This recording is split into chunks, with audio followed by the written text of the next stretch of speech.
Auzubillahiminash-shaytanir-rajim. Bismillahir-rahmanir-rahim. My dear students of class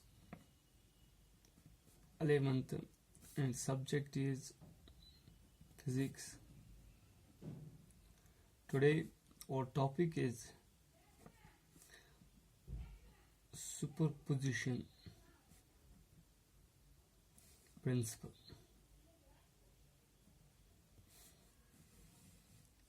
Superposition principle simply states that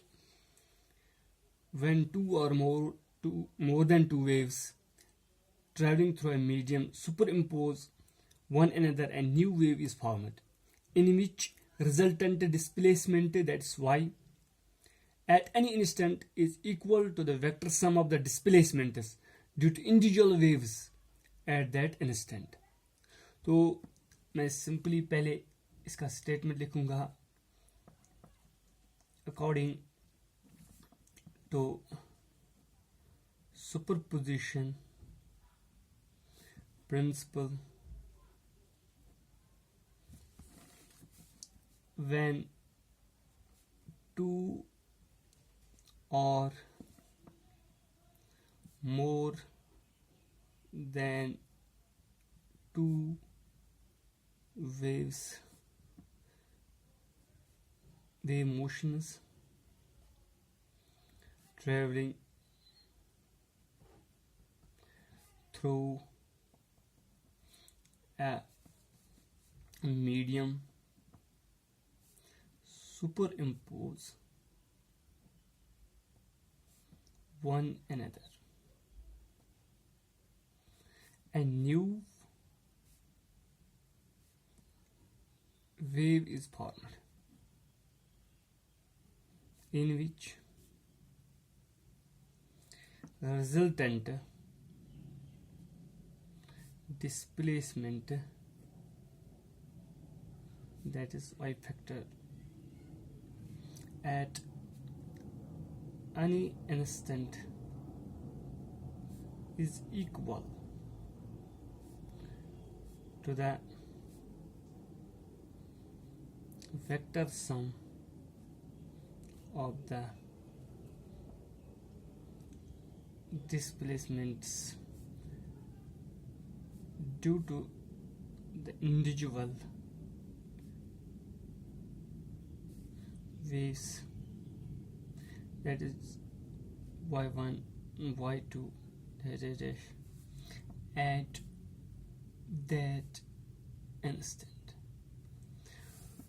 तो simply इस पर imposition principal का जो मतलब है वो सिंपली ये है कि जब दो या दो से ज़्यादा वेव जो हैं वो प्रोपोगेट हो जाएंगे through any particular medium, travel करेंगे किसी पर्टिकुलर मीडियम के थ्रू, तो वो सुपर इम्पोज करते हैं, तो वहाँ पे जो रिजल्टेंट डिस्प्लेसमेंट जो उनका है वो बराबर है vector sum of the individual waves. जो इंडिविजुअल वेव जो होगी उसके वेव का जो एम्पलीट्यूड होगा वो एड अप हो जाएंगे, और इस तरीके से हम जो रिजल्टेंट वेव हैं जो एड अप हो गए, ये सिंपली स्मॉल वेव्स जो हैं, जब वेव्स जो थी मोर देन टू वेव्स जो थी वो एड अप हो गई, उनका एम्पलीट्यूड एड अप हो गया, और वहाँ पे जो रिजल्टेंट जो वेव हैं उसका एम्पलीट्यूड निकाल सकते हैं. सिंपली अगर हमारे पास, मैं दो तरीके से आपको एक्सप्लेन करूंगा. फॉर एग्जाम्पल, अगर एक वेव जो है, एक वेव इस तरीके से प्रोपोगेट हो गई किसी मीडियम में, और दूसरी वेव इस तरीके से प्रोपोगेट हो गई, और तीसरी वेव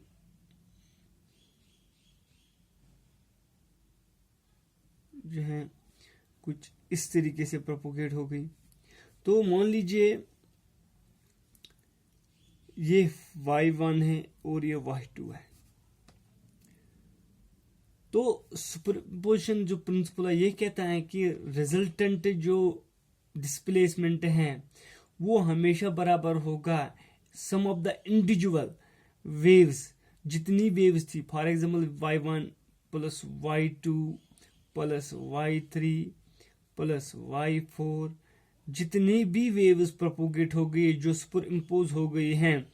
जितनी भी वेव सुपर इम्पोज हो गए एक पर्टिकुलर मीडियम में, तो रिजल्टेंट मीडियम का जो डिस्प्लेसमेंट होगा वो vector sum of the individual displacement of the each wave के बराबर होगा। जितनी वेव्स थी उतनी वेव्स का जो डिस्प्लेसमेंट है उनको हम वेक्टर सम करेंगे, और वो वेक्टर सम के जो ये रिजल्टेंट जो डिस्प्लेसमेंट है वो इनके वेक्टर सम के बराबर होगा। तो एग्जाम्पल यहाँ पे सिंपली है, अगर दो तरीके हो सकते हैं, या तो क्रस्ट पे सुपर इम्पोज करेगा या तो क्रस्ट ट्रफ पे सुपर इम्पोज करेगा, दो कंडीशंस हैं, या तो क्रस्ट पे सुपर इम्पोज करेगा या तो क्रस्ट मेंटल पे ये करेगा, क्रस्ट ट्रफ पे सुपर इम्पोज करेगा। तो यहाँ पे पहली एग्जांपल है जब क्रस्ट पे सुपर इम्पोज करता है तो उस वक्त जो रिजल्टेंट है, फॉर एग्जांपल यहाँ पे y1 और y, तो रिजल्टेंट जो यहाँ पे है जब first condition when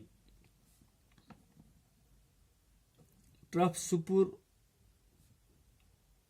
imposes on trough, जब वेव का ट्रफ पे ही सुपर इम्पोज करेगा तो उस वक्त रिजल्टेंट जो होगा that's y is equal to y1 plus y2, simple सा है। और दूसरी कंडीशन जो है when trough superimposes on crust, जब ट्रफ सुपर इम्पोज किस पे करेगा, क्रस्ट पे, तो उस वक्त क्या होता है, मान लीजिए एक वेव इस तरीके से प्रोपोगेट हो गई, दूसरी वेव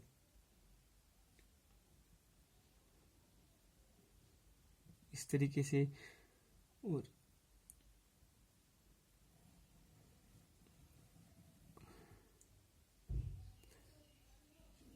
इस तरीके से, और यहाँ पे जो एक वेव है जो क्रस्ट जो है ट्रफ पे सुपर इम्पोज हो गई,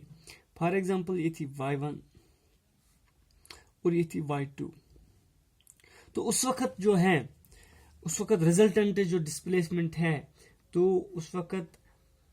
एम्पलीट्यूड होगा the difference of the two amplitudes, that's y2 minus y1, तो उस वक्त रिजल्टेंट जो है वो डिफरेंस होगा जब ट्रफ सुपर इम्पोज हो जाएगा क्रस्ट पे, और जब ट्रफ पे हो जाएगा या क्रस्ट पे हो जाएगा तो सिंपली वहां पे सम हो जाएगा इंडिविजुअल एम्पलीट्यूड्स का। ये सुपर इम्पोजिशन प्रिंसिपल जो है पहले मैकेनिकल वेव्स पे ही एप्लीकेबल था, लेकिन nowadays it has been seen that it's also applicable on the electromagnetic waves, light waves, etc. This is all about today's lecture. Inshallah, in the next day we will discuss the new lecture, new topic. Till then, stay